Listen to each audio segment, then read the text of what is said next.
സ്വാഭാവികമായി central service ആയതുകൊണ്ട് RSSനോട് കുറച്ച് അനുഭാവം കാണിച്ചാൽ കേന്ദ്ര ഗവൺമെൻറ് സഹായിക്കും എന്നതാണ് ഇദ്ദേഹത്തിൻ്റെ ഒരു പുതിയ കൺസെപ്റ്റും ഐഡിയോളജിയും. അപ്പോൾ RSSൻ്റെ കുറച്ച് പുസ്തകമൊക്കെ വായിച്ച് RSSകാർ തരുന്ന കുറച്ച് പുസ്തകമൊക്കെ അദ്ദേഹം യാത്ര ചെയ്യുമ്പോൾ RSSൻ്റെ പുസ്തകമൊക്കെ വായിക്കുന്നതാണ് നമുക്കറിയാൻ കഴിയും. നമുക്ക് കുറച്ച് RSSകാർ തരുന്ന പുസ്തകമൊക്കെ അദ്ദേഹം വായിച്ച് RSSനെ പറ്റി താത്വികമായി സംസാരിക്കാൻ തുടങ്ങിയാൽ സെൻട്രൽ ഗവൺമെൻറ് സംരക്ഷിക്കുമെന്നുള്ളതാണ് അദ്ദേഹത്തിന് ഒരു ഉത്തമമായ ബോധ്യം. വൈസ് ചാൻസലറാണ് പ്രധാനപ്പെട്ട ഇതിനകത്തെ കേന്ദ്രം. ആ വൈസ് ചാൻസലറാണ് ഈ നയങ്ങളാകെ നടപ്പിലാക്കുന്നതിന് ബന്ധപ്പെട്ട നിലയിൽ അവിടെ ഇടപെട്ടുകൊണ്ടിരിക്കുന്നത്. അത് അംഗീകരിക്കാൻ കഴിയാത്തതാണ്. വൈസ് ചാൻസലർക്കെതിരെ അതിശക്തമായ സമരം കാർഷിക സർവകലാശാല തുടരും. PM ശ്രീ എന്ന് പറയുന്നത് സ്വാഭാവികമായി NEP കേരളത്തിൽ നടപ്പിലാക്കാനുള്ള ഒരു ടൂളായി, അല്ലെങ്കിൽ രാജ്യത്താകെ നടപ്പിലാക്കാനുള്ള ടൂളായി കേന്ദ്ര സർക്കാർ പ്രഖ്യാപിച്ചതാണ്. എന്നാൽ കേരളത്തിൻ്റേതായ ഒരു സ്ഥിതി നമ്മളിപ്പോൾ കാണുന്നത്, കേരളത്തിലെ ഉന്നത വിദ്യാഭ്യാസ മേഖലയും പൊതുവിദ്യാഭ്യാസ മേഖലയും സ്വാഭാവികമായി രാജ്യത്തിന് മാതൃകയായ വിദ്യാഭ്യാസ മേഖലയാണ്. ആ വിദ്യാഭ്യാസ മേഖലയെ മുന്നോട്ട് കൊണ്ടുപോകാനുള്ള അക്ഷീണമായ പരിശ്രമമാണ് കഴിഞ്ഞ 9 വർഷക്കാലം കേരളത്തിലെ ഗവൺമെൻറ്. കാർഷിക സർവകലാശാലയിലെ ഫീസ് വർധനവുമായി ബന്ധപ്പെട്ടുകൊണ്ട് SFI സമരം ശക്തിപ്പെടുത്തിയിരിക്കുകയാണ്. ഇപ്പോൾ നമ്മളോടൊപ്പം SFIയുടെ സംസ്ഥാന പ്രസിഡന്റ് ശിവപ്രസാദ് തന്നെ ചേരുകയാണ്. അപ്പോൾ എനിക്ക് തോന്നുന്നു നമ്മൾ നേരത്തെ സമരം നടത്തിയിട്ടുണ്ട്, പല ഘട്ടത്തിലും പ്രതിഷേധം ശക്തമാക്കിയിട്ടുണ്ട്. പക്ഷേ അതിലൊന്നും ഒരു തിരുത്തലോ നടപടിയോ ഉണ്ടാകുന്നില്ല. ഇനി എങ്ങനെയാണ് പ്രതിഷേധത്തിലേക്ക് കടക്കുന്നത്, അല്ലെങ്കിൽ എങ്ങനെയാണ് അടുത്ത സമരഘട്ടം എന്ന് പറയുന്നത്? ഈ വർഷത്തെ അഡ്മിഷൻ പ്രൊസീജിയർ ആരംഭിക്കുന്നത് എനിക്ക് തോന്നുന്നു കഴിഞ്ഞ ഈ വർഷം 2ാം മാസത്തിലാണ്. ആ 2ാം മാസത്തിൽ ഈ വർഷത്തെ അഡ്മിഷൻ പ്രൊസീജിയർ കാർഷിക സർവകലാശാല ആരംഭിക്കുമ്പോൾ ഫീസ് വർധന എന്നത് അജണ്ടയെ സർവകലാശാലയ്ക്ക് ഉണ്ടായിരുന്നില്ല. എൻട്രൻസ് കഴിഞ്ഞു. എൻട്രൻസിന് ശേഷം വിദ്യാർത്ഥികൾ അഡ്മിഷൻ എടുക്കുന്ന ഘട്ടം വന്നു. ഓപ്ഷൻ രജിസ്റ്റർ ചെയ്യുന്നതിന് മുമ്പായി CE നോട്ടിഫിക്കേഷൻ ഇറക്കുന്ന 9ാം മാസം, എൻ്റെ ഓർമ്മ ശരിയാണെങ്കിൽ 7ാം തീയതിയാണ് ഫീസ് കുത്തനെ വർദ്ധിപ്പിച്ചുകൊണ്ടൊരു സർക്കുലർ കാർഷിക സർവകലാശാല പുറത്തിറക്കുന്നത്. യഥാർത്ഥത്തിൽ അന്നു മുതൽ തന്നെ ഇതുമായി ബന്ധപ്പെട്ട അധികാരികളെ, പ്രത്യേകിച്ച് വൈസ് ചാൻസലറെയും അതിൻ്റെ ബന്ധപ്പെട്ട ഉത്തരവാദിത്തപ്പെട്ട ആളുകളെയും ഇത് അന്യായമായ വർധനയാണ് എന്ന് SFI കൃത്യമായി തന്നെ അറിയിച്ചു. ആ അറിയിച്ചതിൻ്റെ അടിസ്ഥാനത്തിൽ ഇത് പുനഃപരിശോധിക്കണമെന്ന് ആവശ്യപ്പെട്ടു. എന്നാൽ അതിന് യാതൊരു കാരണവശാലും തയ്യാറാവില്ല എന്ന ഒറ്റ പിടിവാശിയാണ് അവിടുത്തെ വൈസ് ചാൻസലർ സ്വീകരിക്കുന്നത്. സർവകലാശാലയിൽ സാമ്പത്തിക പ്രതിസന്ധി ഉണ്ടെന്നുള്ളതാണ് വൈസ് ചാൻസലർ മുന്നോട്ട് വെക്കുന്നത്. പക്ഷേ അതിനകത്ത് SFI അക്കാലഘട്ടത്തിൽ തന്നെയും ഇപ്പോഴും ഉയർത്തുന്നൊരു പ്രധാനപ്പെട്ട വിഷയം, കേരളത്തിലെ ഒരു സർവകലാശാലയും കുട്ടികളുടെ കയ്യിൽ നിന്ന് ഫീസ് മാത്രം മേടിച്ച് പഠിപ്പിക്കാൻ കഴിയുന്ന സർവകലാശാലകളായി ഒരു വൈസ് ചാൻസലർ തെറ്റിദ്ധരിക്കരുത്. കാരണം അദ്ദേഹത്തിൻ്റെ ഐഡിയയും അദ്ദേഹത്തിൻ്റെ ഐഡിയോളജിയും ഒന്നും കേരളത്തിന് ഇണങ്ങിയ ഐഡിയോളജിയായി ഞങ്ങൾക്കാർക്കും തോന്നുന്നില്ല. അദ്ദേഹം ലോകത്തിൻ്റെ മറ്റേതോ ഒരു കോണിലിരുന്ന് തീരുമാനങ്ങൾ സാർവത്രികമായി ഇങ്ങനെ എടുത്ത് നടപ്പിലാക്കാമെന്ന് പ്രതീക്ഷിക്കുന്ന ഒരാളാണ്. ആ നിലയിലാണ് അദ്ദേഹം തീരുമാനമെടുക്കുന്നത്. കേരളത്തിൻ്റെ ഒരു വിദ്യാഭ്യാസ അന്തരീക്ഷം എന്താണെന്നും ആ വിദ്യാഭ്യാസ അന്തരീക്ഷത്തിൽ എങ്ങനെയാണ് ഒരു സർവകലാശാല മുന്നോട്ട് കൊണ്ടുപോകുന്നതെന്നും ഒരു ബോധ്യവുമില്ലാതെയാണ് അദ്ദേഹം ഈ ഫീസുമായി ബന്ധപ്പെട്ട കാര്യത്തിൽ തീരുമാനമെടുത്തത്. ഇത് അദ്ദേഹവും അദ്ദേഹത്തിൻ്റെ കുറച്ച് ശിങ്കിടികളും അവിടെ സർവകലാശാല കേന്ദ്രീകരിച്ചിട്ടുണ്ട്. അവർ കാര്യങ്ങൾ ആലോചിക്കുന്നു, അവർ കാര്യങ്ങൾ നടപ്പിലാക്കുന്നു. ഫീസ് വർധനവ് തത്വത്തിൽ എനിക്ക് തോന്നുന്നു അവരുടെ ജനറൽ കൗൺസിൽ തീരുമാനിച്ചു. പക്ഷേ എത്ര വർദ്ധിക്കണം, ഞാൻ ഇപ്പോഴും ഉത്തമമായി വിശ്വസിക്കുന്നു, എത്രയാണ് ഫീസ് വർധനവ് വേണ്ടത് എന്ന കാര്യത്തിൽ ഒരു തീരുമാനവും ജനറൽ കൗൺസിൽ എടുത്തിട്ടില്ല. അത് മിനിറ്റ്സിനകത്ത് പിന്നീട് ചിലപ്പോൾ അദ്ദേഹം ഉൾപ്പെടുത്തിയിട്ടുണ്ടാകും. അതിനെ സംബന്ധിച്ച് സാങ്കേതികമായി അതിൻ്റെ ഉത്തരവാദിത്തപ്പെട്ടവരാണ് മറുപടി പറയേണ്ടത്. പക്ഷേ ഇപ്പോൾ ഞങ്ങൾ പരിശോധിക്കുമ്പോൾ എൻ്റെ ലിസ്റ്റ് ഇപ്പോൾ എൻ്റെ കയ്യിലുണ്ട്. നിങ്ങൾക്ക് അത് മാധ്യമങ്ങൾക്കെല്ലാം കിട്ടിയിട്ടുണ്ടെന്ന് വിശ്വസിക്കും. UG കോഴ്സിലെ ഫീസ് വർധന എന്ന് പറയുന്നത് 225%. നിങ്ങൾ നോക്കൂ, കേരളത്തിലെ ഒരു സർവകലാശാലയിൽ, അതും ഗവൺമെൻറ് ഫണ്ടിൽ പ്രവർത്തിക്കുന്ന ഒരു സർവകലാശാലയിൽ 225% ഫീസ് വർദ്ധിപ്പിക്കാൻ ഒരു വൈസ് ചാൻസലർ തീരുമാനിക്കുകയാണ്. ഇത് ഒരു കാരണവശാലും നമുക്ക് അംഗീകരിക്കാൻ കഴിയുന്ന കാര്യമല്ല. ഇത് കഴിഞ്ഞ 1.5 മാസമായി SFI തുടരുന്ന സമരമാണ്. 7ാം തീയതി ഈ ഫീസ് വർധനവിൻ്റെ പ്രഖ്യാപനം വരുന്ന ദിവസം മുതൽ ഇന്നേ ദിവസം വരെ SFI സമരം തുടരുകയാണ്. SFI ആദ്യഘട്ടത്തിൽ സമരം ഏറ്റെടുത്തു. ഒരു ചർച്ചയ്ക്ക് പോലും ഒരു ബ്യൂറോക്രാറ്റ് എത്രത്തോളം അഹങ്കാരിയാകാമെന്നതിൻ്റെ ഏറ്റവും ഉത്തമമായ ഇന്ന് കേരളത്തിലുള്ള ഉദാഹരണങ്ങളിൽ ഒരാൾ ഈ പറയുന്ന വിദ്വാനാണ്. ഈ വിദ്വാൻ്റെ ബലം എന്താണെന്ന് നമുക്ക് മനസ്സിലാവുന്നുണ്ട്. സ്വാഭാവികമായി സെൻട്രൽ സർവീസ് ആയതുകൊണ്ട് RSSനോട് കുറച്ച് അനുഭാവം കാണിച്ചാൽ കേന്ദ്ര ഗവൺമെൻറ് സഹായിക്കും എന്നതാണ് ഇദ്ദേഹത്തിൻ്റെ ഒരു പുതിയ കൺസെപ്റ്റും ഐഡിയോളജിയും. അപ്പോൾ RSSൻ്റെ കുറച്ച് പുസ്തകമൊക്കെ വായിച്ച് RSSകാർ തരുന്ന കുറച്ച് പുസ്തകമൊക്കെ അദ്ദേഹം യാത്ര ചെയ്യുമ്പോൾ RSSൻ്റെ പുസ്തകമൊക്കെ വായിക്കുന്നതാണ് നമുക്കറിയാൻ കഴിയും. നമുക്ക് കുറച്ച് RSSകാർ തരുന്ന പുസ്തകമൊക്കെ അദ്ദേഹം വായിച്ച് RSSനെ പറ്റി താത്വികമായി സംസാരിക്കാൻ തുടങ്ങിയാൽ സെൻട്രൽ ഗവൺമെൻറ് സംരക്ഷിക്കുമെന്നുള്ളതാണ് ഇദ്ദേഹത്തിന് ഒരു ഉത്തമമായ ബോധ്യം. ആ ബോധ്യത്തിൽ നിന്നുകൊണ്ടാണ് ഇതൊരു വിദ്യാർത്ഥി പക്ഷത്തു നിന്നോ എന്തിന് കേരളത്തിൻ്റെ ഒരു മാനസികാവസ്ഥയിൽ നിന്ന് പോലും ചിന്തിക്കാതെ ഈ ഫീസ് വർധനയിലേക്ക് അദ്ദേഹം കടന്നിരിക്കുന്നത്. ഒരു ചർച്ചയ്ക്ക് പോലും ഒരു വൈസ് ചാൻസലർ എന്ന് പറയുന്നത് ആ ബന്ധപ്പെട്ട സർവകലാശാലയിലെ വിദ്യാർത്ഥികളുമായി ചർച്ച നടത്താൻ തയ്യാറാവേണ്ട ആളാണ്. ആ ചർച്ചയ്ക്ക് പോലും തയ്യാറാവാതെ വലിയ നിലയിൽ വിദ്യാർത്ഥി വിരുദ്ധമായ നിലപാട് സ്വീകരിച്ച് അദ്ദേഹം മുന്നോട്ട് പോയി. ആ മുന്നോട്ട് പോയ ഘട്ടത്തിന് അദ്ദേഹത്തെ റെയിൽവേ സ്റ്റേഷൻ ഉൾപ്പെടെ തടയുന്ന സമരം നമ്മൾ സംഘടിപ്പിച്ചു. അദ്ദേഹത്തിനെതിരെ കാർഷിക സർവകലാശാല ആസ്ഥാനത്തേക്ക് മാർച്ച് നടത്തി. തൃശ്ശൂർ അദ്ദേഹം വന്നപ്പോൾ ഞങ്ങൾ പ്രതിഷേധം നടത്തി. SFIയുടെ 4 സഖാക്കളാണ് ഈ സമരത്തിൻ്റെ പേരിൽ ജയിലിനകത്ത് അടയ്ക്കപ്പെട്ടത്. അങ്ങനെ ജയിലിനകത്ത് അടയ്ക്കപ്പെട്ടു. ആ സമരം ഞങ്ങൾ തുടർന്നു. ആ സമരം തുടർന്ന പശ്ചാത്തലത്തിലാണ് കേരളത്തിലെ ബഹുമാന്യനായ കൃഷി വകുപ്പ് മന്ത്രി ഈ വിഷയത്തിൽ ഇടപെടും. കാരണം വിദ്യാർത്ഥികൾ ഉയർത്തുന്ന വിഷയം ന്യായമാണ് എന്ന് ബോധ്യപ്പെട്ടതിൻ്റെ അടിസ്ഥാനത്തിലാണ് അദ്ദേഹം നേരിട്ട് ഈ വിഷയത്തിനകത്ത് ഇടപെട്ടത്. അദ്ദേഹം തന്നെ നേരിട്ട് ഇടപെട്ടു. പിന്നെ ശ്രീ കെ രാജൻ മിനിസ്റ്റർ ഇതിൻ്റെ ജനറൽ കൗൺസിൽ മെമ്പറാണ്. അദ്ദേഹവും ഈ വിഷയത്തിൽ ഇടപെട്ടു. 2 മിനിസ്റ്റേഴ്സും ഈ വിഷയത്തിൽ ഇടപെട്ടു. അദ്ദേഹം ആ സർവകലാശാല നിൽക്കുന്ന മണ്ഡലത്തിലെ ജനപ്രതിനിധി കൂടിയാണ്. അപ്പോൾ അദ്ദേഹം ഈ വിഷയത്തിൽ ഇടപെട്ടു. 2 മന്ത്രിമാരും മുൻകൈ എടുത്ത് വിദ്യാർത്ഥി സംഘങ്ങളുടെ യോഗം വിളിച്ചു. ഞാൻ SFI സംസ്ഥാന കമ്മിറ്റിയെ പ്രതിനിധി ഞാൻ തന്നെയാണ്. കാരണം ഇത്രയും ഗൗരവമുള്ള വിഷയമായതുകൊണ്ട് തന്നെ SFI സംസ്ഥാന ഭാരവാഹികൾ തന്നെ പങ്കെടുക്കണമെന്ന് ധാരണയെടുത്ത് ഞാൻ തന്നെ പങ്കെടുത്തു. ഞങ്ങളുടെ ആശങ്കകൾ യോഗത്തിനകത്ത് അവതരിപ്പിച്ചു. മന്ത്രി അതെല്ലാം തുറന്ന് കേൾക്കാൻ തയ്യാറായി. ആ യോഗത്തിൽ തന്നെ ബന്ധപ്പെട്ട അധികാരികളോട് ഇത് അന്യായമാണ്, അതുകൊണ്ട് തന്നെ ഇത് കുറച്ച് ക്രമീകരിച്ച് ഉത്തരവിറക്കണം എന്ന് മന്ത്രി നിർദ്ദേശിച്ചതാണ്. എന്നാൽ മന്ത്രിയുടെ നിർദ്ദേശം പോലും അംഗീകരിക്കാൻ ഈ വൈസ് ചാൻസലർ തയ്യാറാവുന്നില്ല എന്നിടത്താണ് ഈ സമരം അടുത്ത ഘട്ടത്തിലേക്ക് SFI മുന്നോട്ട് കൊണ്ടുപോകുന്നത്. അതിശക്തമായ പ്രക്ഷോഭം. ഈ ഫീസ് കേരളത്തിന് അംഗീകരിക്കാൻ കഴിയുന്ന ഫീസല്ല. ഇപ്പോൾ MBBSൻ്റെ ഫീസ് നിങ്ങൾക്കറിയാം. ഒരു സർക്കാർ മെഡിക്കൽ കോളേജ് അദ്ദേഹം വാദിക്കുന്ന വെച്ചിട്ടാണെങ്കിൽ ഈ പറയുന്ന പോലെ കേരളത്തിലെ മറ്റ് സർവകലാശാലയിലേക്ക് അദ്ദേഹം നോക്കാൻ തയ്യാറാവണ്ടേ? സമാനമായ സർവകലാശാല വേറെ കേരളയും MGO നോക്കണ്ട. MBBSൻ്റെ ഫീസ് എത്രയാണ്? BDS കോഴ്സിൻ്റെ ഫീസ് എത്രയാണ്? വെറ്റിനറിയിൽ ഫീസ് എത്രയാണ്? ഫിഷറീസിൽ ഫീസ് എത്രയാണ്? ഒരു സ്വാഭാവികമായ വർധന വേണം എന്നതിനോടൊന്നും ഞങ്ങൾക്ക് വിയോജിപ്പില്ല. ഇപ്പോൾ 5% വർധന വെച്ച് ഇവർ ഈ പറയുന്ന ആനുപാതികത്തിൽ ഇത്രയും നാൾ കൂട്ടാത്തത് കൂട്ടിയാൽ പോലും എങ്ങനെയാണ് 225 ആവുക? ഇതൊരു ചോദ്യമല്ലേ? അപ്പോൾ അതൊരു കാരണവശാലും അംഗീകരിക്കാൻ കഴിയാത്തതാണ്. അതിനെതിരെ അതിശക്തി ഈ തീരുമാനം തിരുത്തുന്നത് വരെ. ഇപ്പോൾ തന്നെ ഏതാണ്ട് 7ഓളം കുട്ടികൾ TC വാങ്ങി എന്നുള്ള വാർത്ത പുറത്തു വരും. നമുക്ക് എങ്ങനെയാണ് ഇത് കണ്ടിരിക്കാൻ കഴിയുക? ഒരു കാരണവശാലും കണ്ടിരിക്കാൻ കഴിയില്ല. അപ്പോൾ ഈ സമരം അതിശക്തമായ SFI മുന്നോട്ട് കൊണ്ടുപോകും. വൈസ് ചാൻസലറാണ് തിരുത്തേണ്ടത്. ഇതിൽ പിടിവാശി പിടിച്ചിരിക്കുന്ന ആൾ വൈസ് ചാൻസലറാണ്. ആ വൈസ് ചാൻസലർ പിടിവാശി ഉപേക്ഷിക്കാൻ തയ്യാറാവണം. കേരളത്തിൻ്റെ അന്തരീക്ഷത്തിൽ സർവകലാശാല നടത്തിക്കൊണ്ട് പോകണം എന്നൊരു ഉദ്ദേശത്തിലേക്ക് അദ്ദേഹം വരണം. അതിശക്തമായ സമരം ഈ ഫീസ് കുറയ്ക്കുന്നതുവരെ SFI മുന്നോട്ട് കൊണ്ടുപോകും. എങ്ങനെയാണ് VCയെ തടയുക? അത്തരത്തിലുള്ള നടപടിയാണ്. ഒരുപക്ഷെ ഇന്നലെ നമ്മൾ VCയുടെ വീട്ടിലേക്ക് അടക്കമുള്ള മാർച്ച് കണ്ടു. അതുപോലുള്ള സമര പരിപാടികളാണോ, അല്ലെങ്കിൽ നേരത്തെ സെക്രട്ടറിയോട് പറഞ്ഞപ്പോൾ നിരാഹാര സമരത്തിലേക്ക് അടക്കം കടക്കുന്നത് ആലോചിക്കുമെന്ന് പറയുന്നു. അപ്പോൾ അത്തരത്തിലുള്ള സമരത്തിലേക്ക്, ശക്തമായ അത്തരം സമരത്തിലേക്ക് കടക്കും എന്നുള്ളതാണ്. ഇന്നലെ അതിശക്തമായൊരു മാർച്ച് നടന്നല്ലോ, നിങ്ങൾ കണ്ടല്ലോ. അതിശക്തമായി സർവകലാശാലയാകെ പ്രകമ്പനം കൊള്ളിക്കുന്നൊരു മാർച്ച് ഞങ്ങൾ നടത്തി. വളരെ പ്രയാസപ്പെട്ടാണ് പോലീസ് ഉദ്യോഗസ്ഥർ ഉൾപ്പെടെ SFI പ്രവർത്തകരെ അറസ്റ്റ് ചെയ്ത് മാറ്റിയത്. അപ്പോൾ സമരത്തിൻ്റെ രൂപം എന്ത് വേണം എന്നുള്ളതിനെ സംബന്ധിച്ച് SFI സംസ്ഥാന കമ്മിറ്റി യോഗം 1-ാം തീയതി ചേരുന്നുണ്ട്. അതിന് മുമ്പായി തന്നെ ഇപ്പോൾ നാളെ കാർഷിക സർവകലാശാല ക്യാമ്പസുകളിലേക്ക് SFI മാർച്ച് സംഘടിപ്പിക്കുകയാണ്. 2 മുദ്രാവാക്യങ്ങളാണ് SFIനകത്ത് ഉയർത്തുന്നത്. ഒന്ന്, ഈ മറ്റ് സർവകലാശാല, അതായത് കണ്ണൂർ, കാലിക്കറ്റ്, കേരളത്തിലെ പ്രധാനപ്പെട്ട 3 സർവകലാശാലയാണ്. ഈ 3 സർവകലാശാലകളെയും നിയന്ത്രിക്കാൻ വേണ്ടി വൈസ് ചാൻസലർമാരെ ഉപയോഗിച്ച് വലിയ പരിശ്രമം RSS നടത്തിക്കൊണ്ടിരിക്കുകയാണ്. സമാനമായ നിലയിൽ തന്നെ RSS നിയന്ത്രണത്തിലേക്ക് കാർഷിക സർവകലാശാലയും കൊണ്ടുവരാനുള്ളൊരു പരിശ്രമം അടുത്ത കാലത്തായി ഈ വൈസ് ചാൻസലർ ഉപയോഗപ്പെടുത്തി നടക്കുന്നുണ്ട്. അതിൻ്റെ ഭാഗമായിട്ടാണ് പ്രൊഫസർ ഓഫ് പ്രാക്ടീസ് ഉൾപ്പെടെയുള്ള NEPയുടെ ഒരു കാരണവശാലും കേരളത്തിലെ മറ്റൊരു സർവകലാശാലയും അംഗീകരിക്കാത്ത, പൊതുവിൽ കേരളത്തിന് അംഗീകരിക്കാൻ കഴിയാത്ത ചില പ്രധാനപ്പെട്ട കാര്യങ്ങൾ അവിടെ നടപ്പിലാക്കുന്നത് നമ്മൾ ശ്രദ്ധപ്പെടുന്നു. അപ്പോൾ NEPയുടെ ഈ കേരളത്തിന് അംഗീകരിക്കാൻ കഴിയാത്ത തെറ്റായ സംഘപരിവാർ അജണ്ടകൾ കാർഷിക സർവകലാശാല നടപ്പിലാക്കുന്ന VCയുടെ നടപടിക്കെതിരായും അതോടൊപ്പം തന്നെ ഫീസ് വർധനയിൽ പ്രതിഷേധിച്ചും നാളെ കേരളത്തിലെ മുഴുവൻ കാർഷിക സർവകലാശാല ക്യാമ്പസുകളിലേക്കും അതാത് ബന്ധപ്പെട്ട ജില്ലാ കമ്മിറ്റിയുടെ നേതൃത്വത്തിൽ അതിശക്തമായ പ്രതിഷേധ മാർച്ച് സംഘടിപ്പിക്കാൻ തീരുമാനിച്ചു. 2 മുദ്രാവാക്യം, ഫീസ് വർധനയും അതോടൊപ്പം തന്നെ NEPയിലെ കേരളത്തിന് അംഗീകരിക്കാൻ കഴിയാത്ത വർഗീയതയുടെ ചുവയുള്ള നയങ്ങൾ നടപ്പിലാക്കുന്ന RSSൻ്റെ പരിശ്രമങ്ങൾക്ക് ഒത്താശ ചെയ്യുന്ന വൈസ് ചാൻസലർ നിലപാടിനും പ്രതിഷേധിച്ച് സർവകലാശാലയുടെ എല്ലാ സ്ഥാപനങ്ങളിലേക്കും, വിദ്യാഭ്യാസ സ്ഥാപനങ്ങളിലേക്കും നാളെ മാർച്ച് നടക്കുന്നു.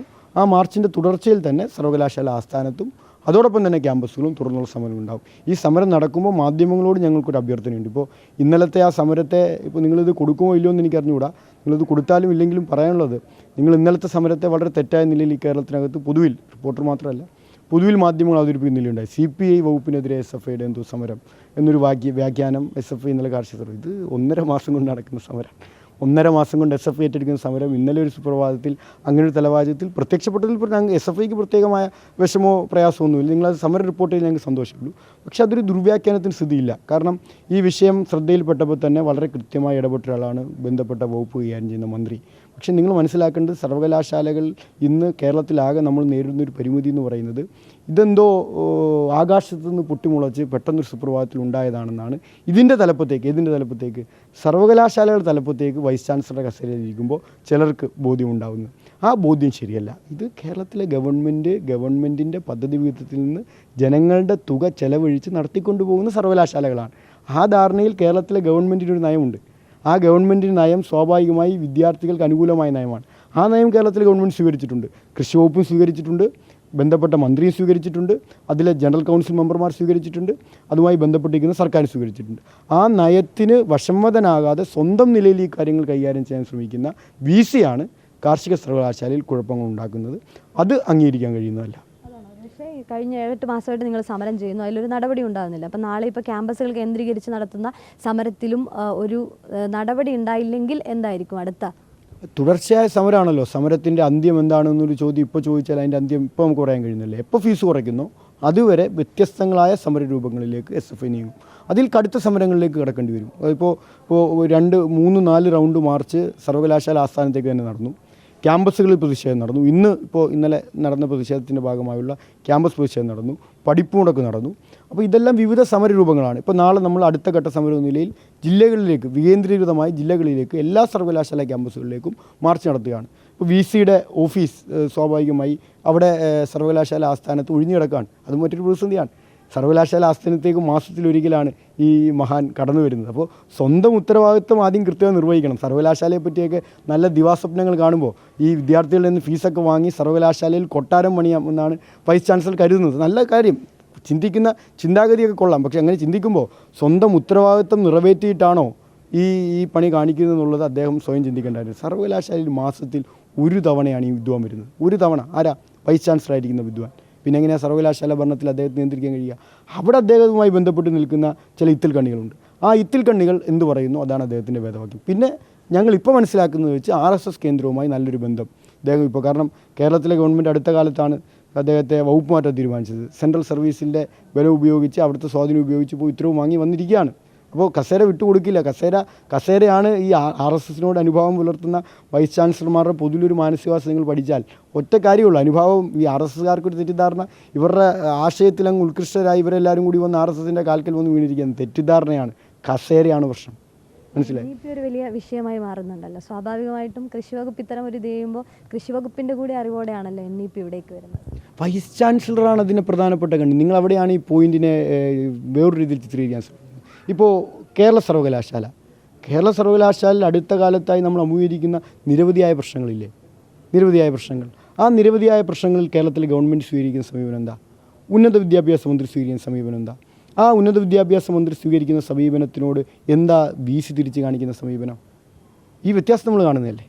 ഇത് ഉന്നത വിദ്യാഭ്യാസവും കേരള സർവകലാശാലയും അല്ലെങ്കിൽ കാലിക്കട്ടോ കണ്ണൂരോ സർവകലാശാലയുമായുള്ള വ്യത്യാസം പോലെ തന്നെ ഒരു വ്യത്യാസമാണ് കൃഷി വകുപ്പും ഈ കാർഷിക സർവകലാശാലയായിട്ടുള്ളത്. ഇതിനെ പരസ്പരം ഉള്ള വ്യത്യാസങ്ങളെ മനസ്സിലാക്കിയിട്ടേ നമുക്കിതിനകത്ത് നിലപാട് സ്വീകരിക്കാൻ കഴിയൂ. ഓരോ സർവകലാശാലയെ സംബന്ധിച്ചും വൈസ് ചാൻസലർമാർ ഒരു പ്രധാനപ്പെട്ട പദവിയാണ്. അവിടുത്തെ നയപരമായ കാര്യങ്ങൾ, അവിടുത്തെ ഭരണപരമായ കാര്യങ്ങൾ തീരുമാനിക്കുന്നതിൽ പ്രധാനപ്പെട്ട പങ്ക് ഒരു സർവകലാശാലയുടെ വഹിക്കേണ്ടത് വൈസ് ചാൻസലർമാരാണ്. അത് സർവകലാശാല സ്റ്റാറ്റ്യൂട്ടാണ്. നിർഭാഗ്യവശാൽ കേരളത്തിലെ മുൻപിരുന്നവരും ഇപ്പോൾ ഇരുന്ന ഗവൺമെൻറ്റും തീരുമാനിച്ച ദക്ഷിണാപൂർണമായൊരു സമീപനം എന്ന് വെച്ചാൽ വൈസ് ചാൻസലർമാർ നല്ല ഇൻ്റലക്ച്വലായ ആളുകളായിരിക്കണം. അവർ ഒരു പൊതുസമ്മതരായിരിക്കണം. അവർ എല്ലാ ജനങ്ങളെയും അംഗീകരിക്കാൻ കഴിയുന്ന, എല്ലാ ജനങ്ങൾക്കും അംഗീകരിക്കാൻ കഴിയുന്ന, എല്ലാവർക്കും സ്വീകരിക്കാൻ കഴിയുന്ന ഒരു വിദ്യാഭ്യാസ വിചക്ഷണ നിലയിൽ പ്രവർത്തിക്കണം എന്നൊരു കാഴ്ചപ്പാടാണ് കേരളത്തിലെ ഇടതുപക്ഷ ഗവൺമെൻറ്റുകൾ എല്ലാ കാലത്തും പിന്തുടർന്നിട്ടുള്ളത്. അതേ നിലപാട് തന്നെയാണ് SFIയും പല ഘട്ടങ്ങളിലായി മുന്നോട്ട് പോയി. അതിൽ നിന്ന് വ്യതിചലനം ഉണ്ടാകുമ്പോഴാണ് SFI സമരങ്ങൾ സംഘടിപ്പിച്ചിട്ടുള്ളത്. പക്ഷേ ഇപ്പോൾ നേരിടുന്ന പ്രശ്നം എന്താ? വൈസ് ചാൻസലറുടെ പദവിയിലേക്ക് വന്നിരുന്നാൽ ഇതെല്ലാം പിന്നെ ഞാൻ നേരത്തെ പറഞ്ഞ ആകാശത്തുനിന്ന് പൊട്ടി വീണ് പെട്ടെന്നൊരു സുപ്രഭാതത്തിൽ അവർക്ക് കിട്ടിയതാണ്. ഇത് ഇനി എൻ്റെ ടെറിട്ടറിയാണ്, എൻ്റെ രാജ്യമാണ്. അല്ലേ? രാജ്ഭവനിൽ നിന്ന് ഗവർണർ പറയുന്ന പോലെ എൻ്റെ രാജ്യമാണ്, എൻ്റെ രാജ്യമായതുകൊണ്ട് എൻ്റെ രാജ്യത്തിൽ എന്ത് നയം നടപ്പിലാക്കണമെന്ന് ഞാൻ തീരുമാനിക്കും. പക്ഷേ ഫണ്ട് ആര് തരണം? ഫണ്ട് ഗവൺമെൻറ് തരണം. ഇതാണ് സമീപനം. ഈ സമീപനത്തിൻ്റെ ഭാഗമായി സർക്കാർ നയം നടപ്പിലാക്കാതെ സ്വന്തം നയം മറ്റാരുടെയെങ്കിലും പിറന്ന് നടപ്പിലാക്കുന്ന സമീപനമാണ് വൈസ് ചാൻസലർ സ്വീകരിക്കുന്നത്. വൈസ് ചാൻസലറാണ് പ്രധാനപ്പെട്ട ഇതിനകത്തെ കേന്ദ്രം. ആ വൈസ് ചാൻസലറാണ് ഈ നയങ്ങളാകെ നടപ്പിലാക്കുന്നതിന് ബന്ധപ്പെട്ട നിലയിൽ അവിടെ ഇടപെട്ടുകൊണ്ടിരിക്കുന്നത്. അത് അംഗീകരിക്കാൻ കഴിയാത്തതാണ്. വൈസ് ചാൻസലർക്കെതിരെ അതിശക്തമായ സമരം കാർഷിക സർവകലാശാല തുടരും. അത് തുടർന്നുള്ള ഘട്ടത്തിൻ്റെ സമരത്തിൻ്റെ ഭാഗമായി ഉണ്ടാകും. അത് പറഞ്ഞില്ല, സമരം ശക്തിപ്പെടുകയാണ്. സമരം ഓരോ ഘട്ടം കഴിയുമ്പോൾ അതെങ്ങനെയാണ് ശക്തിപ്പെടുന്നത് ആ ഘട്ടം അനുസരിച്ചാണ്. ഇപ്പോൾ മാർച്ച് നിങ്ങൾ കണ്ടു, ഇന്ന് നാളത്തെ സമരം നിങ്ങൾ കാണാൻ പോവുകയാണ്. അത് നല്ല ശക്തമായ സമരമാകും. അതിൻ്റെ തുടർച്ചയിൽ സമരങ്ങളുണ്ടാവും. അത് ഫീസ് വർധനം അന്യായമായി 225% എന്ന് പറയുന്നത് എത്രയാണെന്ന് നിങ്ങൾക്ക് ഊഹിക്കാൻ കഴിയുന്നതാണ്. ഇത് UG ഫീസിൻ്റെ കാര്യമാണ്. ഇനി PG ഉണ്ട്, പിന്നെ അവിടെ BTechൻ്റെ കോഴ്സുണ്ട്, അതുപോലെ തന്നെ അവിടെ റിസർച്ച് ഉണ്ട്. അതൊക്കെ വരുമ്പോൾ എത്ര ശതമാനമാണെന്ന് നിങ്ങൾ ആലോചിക്കണം. മിസ്ലേനിയസ് ഫീസ് ഉൾപ്പെടെ വർദ്ധിക്കുന്നത് ഇതൊന്നും നമുക്ക് അംഗീകരിക്കാൻ കഴിയുന്നതല്ല. അപ്പോൾ അത് ശക്തമായ സമരം SFI മുന്നോട്ട് കൊണ്ടുപോകും.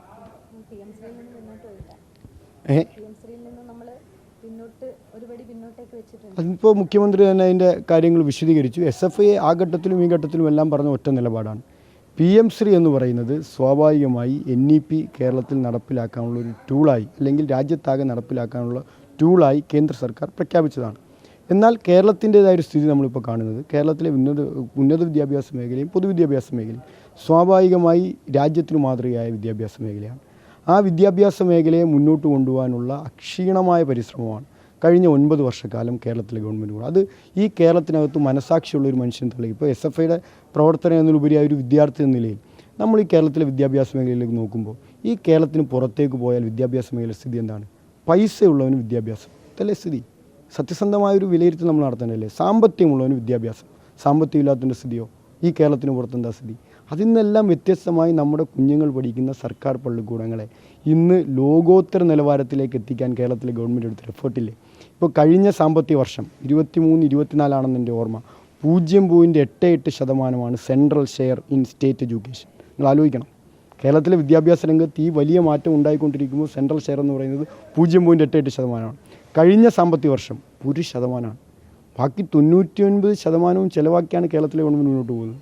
അവിടെയാണ് ഏതാണ്ട് 1118 കോടിയോളം രൂപ SSK ഫണ്ട് ഉൾപ്പെടെ തടഞ്ഞു വെച്ച് വലിയ സമ്മർദ്ദത്തിലാക്കാൻ കേരളത്തിലെ ഗവൺമെൻറ്റിനെയും ജനങ്ങളെയും വെല്ലുവിളിച്ചാണ് കേന്ദ്ര ഗവൺമെൻറ് നിൽക്കുന്നത്. ആ ഘട്ടത്തിൽ ആ തുക നേടിയെടുക്കാൻ വേണ്ടി സ്വാഭാവികമായി PM ശ്രീയുടെ പദ്ധതിയുടെ ഭാഗമായി കേരളത്തിലെ ഗവൺമെൻറ് ചേരേണ്ടി വന്നിട്ടുണ്ടാകും. പക്ഷേ ആ ഘട്ടത്തിലും ഇപ്പോൾ SFIയുടെ പ്രവർത്തക എന്ന നിലയിൽ ഞങ്ങൾ അപ്പോൾ തന്നെ ഈ വാർത്ത പുറത്തു വന്നപ്പോൾ തന്നെ കേരളത്തിലെ വിദ്യാഭ്യാസ മന്ത്രിയെ ബന്ധപ്പെട്ടു. ഞങ്ങൾ നേരിട്ട് പോയി കണ്ടു. എന്താണ് ഇതിൻ്റെ സത്യാവസ്ഥ നേരിട്ട് പോയി കണ്ടു. വിദ്യാഭ്യാസ മന്ത്രിയോട് നേരിട്ട് ഞങ്ങൾ തുറന്ന് സംസാരിച്ചു. ഞങ്ങൾക്ക് വിദ്യാഭ്യാസ മന്ത്രി ഉറപ്പ് തന്നത് ഈ കേരളത്തിനകത്ത് PM ശ്രീയുടെ ഭാഗമാകേണ്ടി വന്നാൽ പോലും NEPയുടെ ഭാഗമായി എതിർക്കപ്പെടുന്ന, കേരളം പൊതുവായി ഉയർത്തുന്ന വിദ്യാഭ്യാസത്തിൻ്റെ വർഗീയവൽക്കരണത്തെയാണ്. ആ വിദ്യാഭ്യാസത്തിൻ്റെ വർഗീയവൽക്കരണത്തിൻ്റെ ഭാഗമായി RSS തയ്യാറാക്കിയിരിക്കുന്ന NEPയിലെ ഒരു തെറ്റായ വശവും കേരളത്തിൽ നടപ്പിലാക്കില്ല എന്ന് അസന്നിഗ്ധമായി കേരളത്തിലെ ഗവൺമെൻറ് പ്രഖ്യാപിച്ചു. നമ്മൾ മനസ്സിലാക്കേണ്ടത് ഇപ്പോൾ NEPക്കെതിരെ എല്ലാവരും പ്രതികരിക്കുക, എല്ലാവരും ചാടിക്കയറി പ്രതികരിക്കുകയാണ്. NEPയുടെ ഭാഗമായി നമ്മൾ എതിർക്കേണ്ട നയങ്ങൾ എന്തെല്ലാം? അത് വിശദീകരിക്കാൻ ഇവർക്ക് കഴിയുന്നുണ്ടോ? NEPയുടെ ഭാഗമായി അതിശക്തമായി SFI ഉൾപ്പെടെ NEP പ്രഖ്യാപിച്ചപ്പോൾ തൊട്ട് എതിർക്കുന്ന 2 പ്രധാനപ്പെട്ട ഘടകങ്ങളാണ്. ഒന്നാമത്തെ ഘടകം പാഠപുസ്തകങ്ങളുടെ വർഗീയവൽക്കരണം, തർക്കമില്ലല്ലോ നിങ്ങൾക്ക്. രണ്ടാമത്തെ ഘടകം കേരളത്തിനകത്ത് രാജ്യത്തിനകത്താകെ സ്കൂൾ മെർജറിൻ്റെ ഭാഗമായി അടച്ചുപൂട്ടപ്പെടുന്ന സ്കൂളുകൾ. ഈ 2 കാര്യങ്ങളാണ് ഏറ്റവും ആദ്യം NEPക്കെതിരെ സംസാരിക്കുമ്പോൾ വളരെ ജാഗ്രതയോടുകൂടി നമ്മൾ പ്രതികരിക്കേണ്ടതും തിരിച്ചറിയേണ്ടതും എതിർക്കേണ്ടതും. ഈ 2 കാര്യങ്ങൾ ഈ കേരളത്തിനകത്ത് PM ശ്രീ നടപ്പിലാക്കപ്പെടും. ഇതാണ് SFIയുടെ ആശങ്ക ഉണ്ടായിരുന്നത്. വിദ്യാഭ്യാസവും സംസാരിച്ചു. പാഠപുസ്തക പരിഷ്കരണം കേരളത്തിൽ പൂർത്തിയായി കഴിഞ്ഞു. കേരളത്തിൽ പാഠപുസ്തക പരിഷ്കരണം NEP നിലനിൽക്കുമ്പോൾ തന്നെ പൂർത്തിയാക്കിയ രാജ്യത്തെ ഒരേ ഒരു സംസ്ഥാനം കേരളമാണ്. അന്നൊരു വാർത്തയായിരുന്നില്ല കേരളത്തിലൊരു മാധ്യമത്തിനും. ഒരു മാധ്യമം വാർത്തയാക്കിയില്ല. വളരെ കൃത്യമായി കേരളത്തിൽ ഈ RSS വെട്ടിമാറ്റിയ, NCERT വെട്ടിമാറ്റിയ ചരിത്ര പാഠഭാഗങ്ങൾ കൂട്ടിച്ചേർത്ത് കേരളത്തിൽ പാഠപുസ്തകം പരിഷ്കരിച്ചപ്പോൾ വാർത്തയല്ല, ആ പാഠപുസ്തകം തുടർന്ന് പഠിപ്പിക്കുകയാണ്. അത് തന്നെ തുടർന്ന് പഠിപ്പിക്കുമെന്ന് കേരളത്തിലെ ഗവൺമെൻറ് നിലപാട് സ്വീകരിച്ചാൽ അത് സ്വാഭാവികമായി RSS നയത്തിന് വ്യത്യസ്തമായ നയമാണ്. അത് തുടരുക എന്നുള്ളതാണ് ഒരു മതനിരപേക്ഷ വിദ്യാഭ്യാസ പ്രധാനം. സ്കൂൾ അടച്ചുപൂട്ടൽ കേരളത്തിൽ എവിടെയാണ് സ്കൂൾ അടച്ചുപൂട്ടുന്നത്? കേരളത്തിൽ സ്കൂൾ അടച്ചുപൂട്ടൽ ഈ NEPയുടെ ഭാഗം നമുക്ക് നടപ്പിലാക്കാൻ കഴിയും. LP സ്കൂളും UP സ്കൂളും ഒക്കെ കുട്ടികൾ വന്നുകൊണ്ടിരിക്കുകയാണ്. ഞങ്ങൾ കണക്കെടുത്തു. കഴിഞ്ഞ 9 വർഷക്കാലം കേരളത്തിലെ വിദ്യാഭ്യാസ മേഖലയിലേക്ക് പ്രൈവറ്റ് സ്കൂളുകളിൽ നിന്ന് 1-ാം ക്ലാസ് മാറ്റി നിർത്തിയാൽ 2 മുതൽ 10-ാം ക്ലാസ് വരെ വന്ന കുട്ടികളുടെ എണ്ണം ഏതാണ്ട് 11 ലക്ഷമാണ്. ഈ കുട്ടികൾ സ്കൂൾ പഠിക്കുകയാണ്. പ്രൈവറ്റ് സ്കൂൾ നമ്മുടെ ഗവൺമെൻറ് LP തൊട്ടുള്ള സ്കൂളിൽ പഠിക്കുകയാണ്. അപ്പോൾ സ്കൂളിൽ അടച്ചുപോകുന്ന സ്ഥിതിയുണ്ട്. ഈ 2 കാര്യങ്ങൾ ഉണ്ടാവരുത് എന്ന് SFI ആവശ്യപ്പെട്ടു. ആ 2 കാര്യങ്ങൾ ഉണ്ടാവില്ല എന്ന് കേരളത്തിലെ ഗവൺമെൻറ് അടിയുറച്ച് പറഞ്ഞിട്ടുണ്ട്. നമ്മുടെ സ്വാഭാവികമായി വിദ്യാഭ്യാസ മേഖലയിൽ നേരിടുന്ന ഒരു സാമ്പത്തിക പ്രതിസന്ധിയുണ്ട്. ഇതിനെതിരെ ശബ്ദമുയർത്താത്തവരാണ്. അതാണ് SFI ഉയർത്തുന്ന പ്രധാനപ്പെട്ട വിഷയം. ഇതിനെതിരെ ശബ്ദമുയർത്തേണ്ട ഒരു സമരം ഈ കേരളത്തിനകത്ത് നടത്തിയിട്ടുണ്ടോ ഇവരാരെങ്കിലും?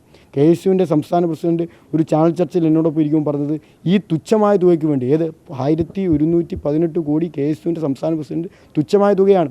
തെലങ്കാന ഗവൺമെൻറ് PM ശ്രീയുടെ ഭാഗമായി, SSK ഫണ്ടല്ല, PM ശ്രീയുടെ ഭാഗമായി ഈ സാമ്പത്തിക വർഷവും തുക മേടിച്ചിട്ടിരിക്കുകയാണ്. ഇപ്പോൾ ഹിമാചൽ പ്രദേശ് ഗവൺമെൻറ് ഈ സാമ്പത്തിക വർഷം PM ശ്രീയുടെ ഭാഗമായി തുക വാങ്ങിക്കുകയാണ്. രാജസ്ഥാൻ ഗവൺമെൻറ്റിൽ 2002 ഇത് ഒപ്പിട്ടതാണ്. അപ്പോൾ അവരൊപ്പിട്ടതുകൊണ്ട് കേരളത്തിലാകും? വേണ്ട, കേരളത്തിൽ അങ്ങനെ വേണ്ട. പക്ഷേ കേരളത്തിൻ്റെ സ്വാഭാവികമായി വിദ്യാഭ്യാസത്തിൽ ഉയർത്തിപ്പിടിക്കുന്ന ഒരു മതനിരപേക്ഷ ജനാധിപത്യ നിലപാടുണ്ട്. അത് തുടരണം. ഞങ്ങൾക്ക് കേരളത്തിലെ ഇടതുപക്ഷ ഗവൺമെൻറ്റിനെ വിശ്വാസമാണ്. ഈ കഴിഞ്ഞ 9 വർഷക്കാലത്തെ കേരളത്തിലെ ഇടതുപക്ഷ ഗവൺമെൻറ്റിൻ്റെ പ്രവർത്തനം വിദ്യാഭ്യാസ മേഖലയിലെ വർഗീയവൽക്കരണത്തോടൊരു തരിമ്പ് സന്ധി ചെയ്യാത്തതാണ്. ആ ഒരു തരിമ്പ് പോലും വിദ്യാഭ്യാസ മേഖലയിലെ വർഗീയവൽക്കരണത്തിനോട് സന്ധി ചെയ്യാത്ത കേരളത്തിലെ ഇടതുപക്ഷ ഗവൺമെൻറ്റിനെ കേരളത്തിലെ വിദ്യാർത്ഥികൾക്ക് വിശ്വാസമാണ്. കാരണം വിദ്യാഭ്യാസത്തിലെ വർഗീയവൽക്കരണം പാഠപുസ്തകങ്ങളോട് നടപ്പിലാക്കാൻ RSS പരിശ്രമിച്ചപ്പോൾ അതിനെ പ്രതിരോധിച്ച ഒരേ ഒരു രാജ്യത്തെ ഗവൺമെൻറ് കേരളത്തിലെ ഇടതുപക്ഷ ഗവൺമെൻറ്റാണ്. ഉന്നത വിദ്യാഭ്യാസ മേഖലയിൽ പിടിമുറുക്കാൻ ഇതേ NEP ഉപയോഗിച്ച് കേന്ദ്ര ഗവൺമെൻറ് ശ്രമിച്ചപ്പോൾ കേരളത്തിലെ ഗവർണർ ഉൾപ്പെടെ ഉപയോഗപ്പെടുത്തി വൈസ് ചാൻസലർമാരെ കൈക്കലാക്കി കേരളത്തിലെ സർവകലാശാല പിടിച്ചെടുക്കാൻ ശ്രമിച്ചപ്പോൾ അതിനെ പ്രതിരോധിച്ചത് കേരളത്തിലെ ഗവൺമെൻറ്റും SFI ഉൾപ്പെടെയുള്ള പുരോഗമന വിദ്യാർത്ഥി സംഘടനകളുമാണ്. അപ്പോൾ അതുകൊണ്ട് തന്നെ കേരളത്തിലെ സാമൂഹ്യ അന്തരീക്ഷം വർഗീയതയ്ക്കെതിരായ തീവ്രമായ പോരാട്ടം നടത്തുന്ന ഒരു സാമൂഹ്യ അന്തരീക്ഷമാണ്. ആ സാമൂഹ്യ അന്തരീക്ഷത്തെ നയിക്കുന്നത് ഇവിടുത്തെ ഇടതുപക്ഷമാണെന്ന കാര്യത്തിൽ ആർക്കും തർക്കം ഉണ്ടാവുമെന്ന് കരുതുന്നില്ല. ഇടതുപക്ഷം ശക്തിപ്പെടുത്തിയിട്ടാണ് ഇപ്പോഴും മതനിരപേക്ഷ മൂല്യങ്ങളുള്ളത് എന്ന് ബോധ്യപ്പെടാത്തവരാണ്, അല്ലെങ്കിൽ അത് മറച്ചു വെച്ചുകൊണ്ടാണ് വലിയ അതിശക്തമായ വ്യാജപ്രചരണം നടത്തുന്നത്. അതുകൊണ്ട് ഞങ്ങൾക്ക് ഇതിനെ സംബന്ധിച്ച് വ്യക്തമായ നിലപാട് ആദ്യഘട്ടം സ്വീകരിച്ചു. വർഗീയവൽക്കരണം ഉണ്ടാവാൻ പാടില്ല. കേരളത്തിൽ ഇടതുപക്ഷ ഗവൺമെൻറ് ആ നിലയിൽ വർഗീയതയോട് ഒരു കോംപ്രമൈസും ചെയ്യുന്ന ഗവൺമെൻറ് അല്ല. ആ ഗവൺമെൻറ് ശക്തമായ നിലപാട് സ്വീകരിച്ച് തന്നെ വിദ്യാഭ്യാസ മേഖലയിലെ വർഗീയവൽക്കരണത്തിനെതിരായി മുന്നോട്ട് പോകും. ആ നിലപാട് സ്വീകരിക്കും എന്നതിൽ SFIക്കും വിദ്യാർത്ഥികൾക്കും വിശ്വാസം.